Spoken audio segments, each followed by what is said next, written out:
नमस्कार, आप देख रहे हैं वाराणसी लाइव और मैं हूं आपके साथ दिशा विश्व। वाराणसी लाइव में हम आपके लिए लेकर आए हैं महादेव की नगरी वाराणसी की विरासत को समेटे हर खबर, बनारस की वो खबरें जो बनी सुर्खियां। इस बुलेटिन में हम कोरोना संकट के बीच राजनीति से लेकर सामाजिक सरोकार से जुड़ी हर खबर से आपको कराएंगे रूबरू।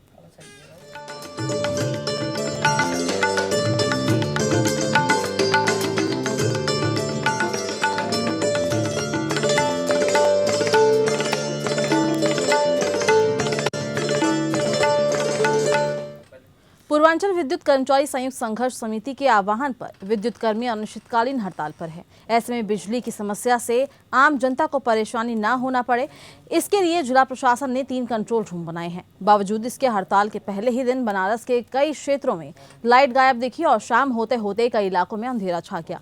ज्यादातर इलाकों में सुबह से ही लाइट गायब रही। बिजली कटौती से होने वाली परेशानी का असर सिगरा थाना में भी देखने को मिला, जहां पुलिसकर्मी सुबह से लाइट न होने का कारण परेशान रहे।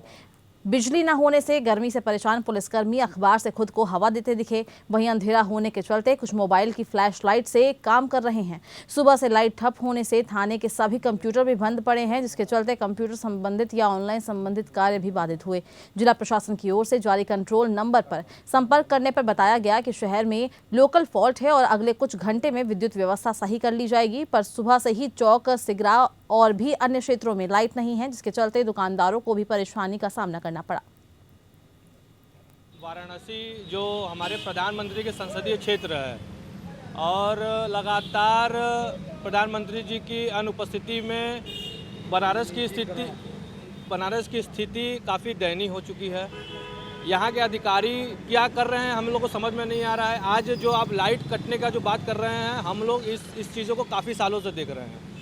प्रधानमंत्री जी के आने के बावजूद भी कोई चीज़ें सुधरी नहीं। आज पेपर में था और मीडिया कर्मी के माध्यम से हम लोग को पता चला था कि आज जो बिजली विभाग के कर्मचारी हैं, निजीकरण के विरोध में जगह जगह तमाम जगहों पे लाइट काटी जा रही हैं।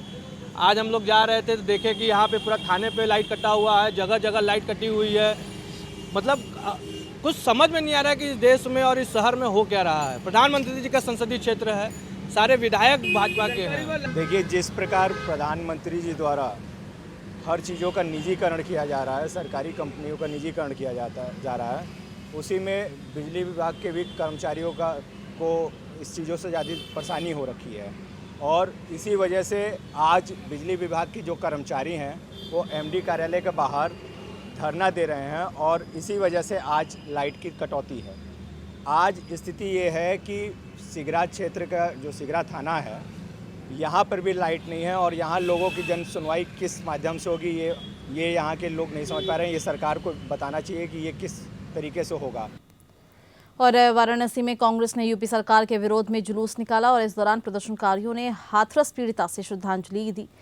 वहीं कांग्रेस के कार्यकर्ताओं ने कहा कि 3 अक्टूबर को केंद्रीय मंत्री स्मृति ईरानी को चूड़ी भेंट करने पर जिला प्रशासन ने कांग्रेसियों को सजेशन जेल भेज दिया है। हम प्रदेश की बहन बेटियों के ऊपर हो रहे बलात्कार के सवाल पर एक कदम भी पीछे नहीं रहेंगे। हम हर स्तर पर हम डरने वाले लोग नहीं हैं। हम इस धरना प्रदर्शन के माध्यम से जेल में बंद प्रिंस राय, कुंवर विश्वनाथ, दिलीप सोनकर से समेत अन्य नेताओं के अविलंब रिहाई की मांग की है।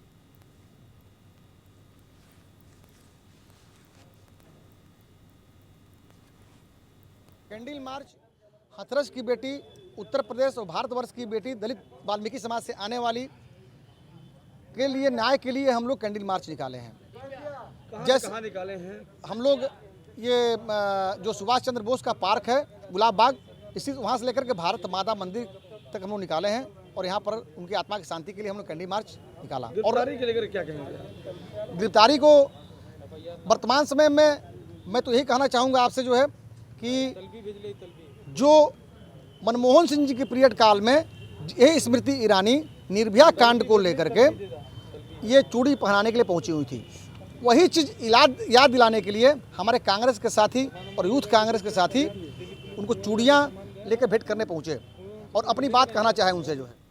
कचहरी स्थित निबंधन रजिस्ट्री कार्यालय में ई स्टैंपिंग को बढ़ावा देने के उद्देश्य से DIG stamp Ramshankar Singh, AIG Suresh Kumar Tripathi के नेतृत्व में एक महत्वपूर्ण बैठक आयोजित की गई। बैठक के दौरान डीआईजी स्टैंप व एआईजी स्टैंप ने मौजूद विभागीय अधिकारी, स्टॉक होल्डिंग कर्मचारियों और वेंडरों को जागरूक करते हुए बताया कि किस तरह से आम जनमानस में ई स्टैंप को बढ़ावा दे ताकि लोग 100 रुपये से ज़्यादा के स्टैंप पेपर ई स्टैंप के माध्यम से खरीदें और ई स्टैंपिंग का लाभ उठा सके। डीआईजी स्टैंप रामशंकर सिंह ने बातचीत के दौरान बताया कि हमारा प्रयास है कि ई स्टैंपिंग के बारे में ज़्यादा से ज़्यादा लोग जागरूक हो और उसका लाभ उठा सके। ई स्टैंप में ये भी फायदा है कि अगर कोई व्यक्ति 50,000 का स्टैंप खरीद रहा है तो उसे सिर्फ 50,000 रुपये ही भुगतान देना होगा। इसके अलावा कोई कमीशन देने की आवश्यकता नहीं है। उन्होंने बताया कि इसके बाद भी अगर ई स्टैंप में कमीशन की कोई बात आती है तो इसकी शिकायत तत्काल मुझसे या AIG से की जा सकती है। इसके लिए हमने अपना नंबर IGRS पोर्टल सहित अखबारों में भी दिया है। DIG स्टैंप ने बताया कि ई स्टैंप आ जाने से फेक स्टैंप की संभावना भी बिल्कुल नहीं होती और दूसरी तरफ सरकार का स्टैंप की छपाई में भी काफ़ी पैसा खर्च होता है, जो ई स्टैंप के होने से काफ़ी कम हो जाएगा और इसमें ट्रांसपेरेंसी भी रहेगी। वाराणसी में 21 स्टैंप वेंडरों को ई स्टैंप निकालने का लाइसेंस दिया गया है। इस स्टैम्प वेंडरों को लाइसेंस दिया गया है, तो वो किसी भी स्टैम्प वेंडर से खरीद सकते हैं। 100 रुपये से ज़्यादा का स्टैम्प उनको खरीदना है तो वो दे सकते हैं, खरीद सकते हैं।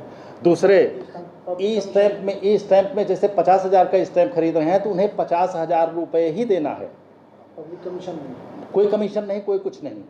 उसमें जो है वो स्टैम्प वेंडर कमीशन मांगते हैं, 1% कमीशन। यद्यपि वो कमीशन पहले से ही गवर्नमेंट पे किए रहती है स्टैम्प वेंडर को, लेकिन फिर भी प्रैक्टिकली आप देखते होंगे कि वो मांगते हैं। तो पब्लिक का पैसा भी ज़्यादा खर्च होता है और फेक होने की भी संभावना रहती है। तो इसलिए ई स्टैम्प हम जनता से अपील करेंगे, बनारस की जनता से, कि वो ई स्टैम्प ही खरीदे और तमाम परेशानियों से बचे। विद्युत निगम को प्राइवेटाइजेशन को लेकर वाराणसी जिले के करीब 80% इलाकों में बिजली गुल है। डीएम और एसएसपी ने सिगरा स्थित बिजली स्टेशन का दौरा किया और इस दौरान कई इलाकों में फिर से बिजली की कटौती अनिश्चितकालीन के लिए कर दी गई। बिजली विभाग के सभी स्टेशनों पर विभाग का कोई भी कर्मचारी तैनात नहीं है। प्राइवेटाइजेशन को लेकर बिजली कर्मचारियों ने अनिश्चितकालीन देशव्यापी हड़ताल शुरू कर दी है, जिसमें कटौती की जा रही है। साथ ही साथ कर्मचारी अपने विभागों से नदारद रहे। डीएम के दिशा निर्देश पर इन सब स्टेशन पर तहसीलदार, लेखपाल और पुलिसकर्मियों की तैनाती कर दी गई है ताकि दुर्घटना से बचा जा सके और लोगों की शिकायतों को सुना जा सके। ये विद्युत विभाग कर्मचारी जो है निजीकरण के विरोध में लेकर जो है हड़ताल में बैठे हुए हैं और कोई भी कर्मचारी विद्युत विभाग का यहाँ पे नहीं है। जिलाधिकारी महोदय के निर्देश के अनुसार यहाँ पर तहसील स्तर से लेखपाल, अमीन और पुलिस विभाग जो है 8 से 8 के 2 शिफ्ट में ड्यूटी लगाई गई है कि लोगों की समस्याओं को सुना जाए और ऊपर तक हम लोग पहुंचाने का कार्य करें। ये आ रहे हैं, बस हम उनकी समस्या को सुन सकते हैं और ऊपर अपने अधिकारी को सूचित कर रहे हैं, क्योंकि इस टेक्निकल विभाग की जानकारी हम लोग को है नहीं और कहीं कोई आग लग जा रही है या कोई कुछ बोल रहे हैं तो फीडर से किसी से संपर्क करके इसको बंद करा दिया जा रहा है कि मौके पर कोई कुछ दुर्घटना न घटे। वाराणसी में विद्युत कर्मियों की हड़ताल पर जाने के बाद बिजली व्यवस्था चरमरा गई है। पूरे शहर में बिना बिजली, बिना पानी के लोग बेहाल हैं। निजीकरण को लेकर पूरे देश में विद्युत कर्मियों के हड़ताल पर जाने के बाद प्रशासन की व्यवस्था चरमरा गई है। सुबह से लगातार बिजली पर आपूर्ति न होने से जनता मूलभूत सुविधाओं से बद से बदतर हालात में दिखाई दे रही है। आम लोगों की सुनवाई दूर दूर तक नहीं रुचि दिखाई पड़ रही। राजस्व विभाग के कर्मचारियों की तैनाती की गई है तो वहीं दूसरी ओर पुलिस विभाग भी सुरक्षा के दृष्टिकोण से तैनात कर दी गई है। वाराणसी प्रशासन के द्वारा तमाम दावे हवाई दिखाई पड़ रहे हैं। यहाँ आए थे सवेरे 10 बजे, 10:30 बजे से लाइट कटी, अभी तक आई नहीं है। यहाँ पे बिजली विभाग के तरफ से कोई बंदा नहीं है, कहीं दूसरे जगह से आए हैं केवल रखवाली करने के लिए बैठे हैं लोग। अब हम लोग पैसे ही लॉकडाउन में आधे बर्बाद हो चुके हैं और आज सवेरे से लाइट नहीं है। 20,000 रुपए की मेरी आइसक्रीम है, सब गलने के कगार पे है। बिजली का तार टूट गया सुबह से, वो जुड़ नहीं पाया है। यहाँ पे कोई है ही नहीं है, कोई सूचना देने वाला नहीं है, सूचना नहीं दिया जा रहा है, कह रहे हैं कर्मचारी नहीं है। आम आदमी पार्टी के जिला अध्यक्ष कैलाश पटेल के नेतृत्व में कचहरी पर हाथरस के पीड़ित परिवार को वायु श्रेणी की सुरक्षा की मांग की गई है। इस दौरान उन्होंने घटना की जांच सुप्रीम कोर्ट के जज की निगरानी में कराने की मांग की। हाथरस में आपके राज्यसभा सांसद संजय सिंह के ऊपर स्याही फेंकने का विरोध किया गया। साथ ही बिजली विभाग के निजीकरण के विरोध में भी प्रदर्शन किया गया। आम आदमी पार्टी के कार्यकर्ताओं ने जिलाधिकारी के माध्यम से राष्ट्रपति को संबोधित ज्ञापन सौंपा। कार्यक्रम का नेतृत्व कर रहे जिलाध्यक्ष कैलाश पटेल ने कहा कि उत्तर प्रदेश के हाथरस में हुई इंसानियत को शर्मसार करने वाली घटना ने योगी सरकार पर बड़ा सवाल खड़ा कर दिया है। योगी सरकार की नैतिक जिम्मेदारी बनती है कि प्रदेश की 24 करोड़ जनता सुरक्षित रहे, लेकिन योगी सरकार रक्षक की जगह भक्षक बन गई है। हाथरस में हुई घटना इसका जीता जागता उदाहरण है, जहां पीड़ित परिवार को न्याय की जगह प्रदेश सरकार द्वारा डराया और धमकाया जा रहा है। योगी सरकार द्वारा पुलिस पीड़ित दलित परिवार की पहरेदारी, बिना परिवार की सहमति के शव जलाना, सबूत नष्ट करना, पुलिस प्रशासन के सामने क्षेत्र के विशेष जाति के दबंग लोगों द्वारा पीड़ित परिवार को खुलेआम धमकाने से स्पष्ट है कि योगी सरकार में पीड़ित परिवार सुरक्षित नहीं है। मोहिनी महेंद्रू, आम आदमी पार्टी जिला उपाध्यक्ष। और आज जो है हाथरस में जो मेरी गुड़िया के साथ हुआ और ऐसा कुकृत्य करने के बाद भी सरकार उसको झुठा रही है और छुपा रही है और उन परिवार को इतना डरा धमका रही है, लेकिन उन लोगों के एक हिम्मत मरी हुई बेटी के लिए, आत्मा की शांति के लिए वो सच पे है निर्भर और बहुत प्रताड़ित किए गए हैं।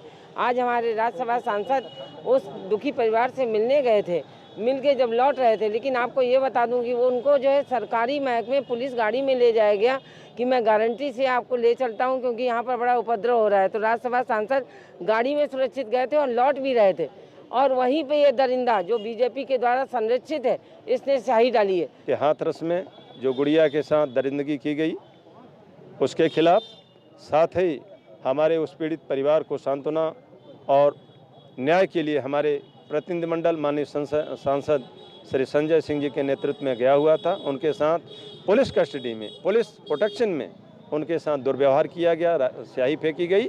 हम इसकी कड़ी निंदा करते हैं। और इसके साथ वाराणसी लाइव में बस इतना ही। खबरों का सिलसिला लगातार जारी है। नमस्कार।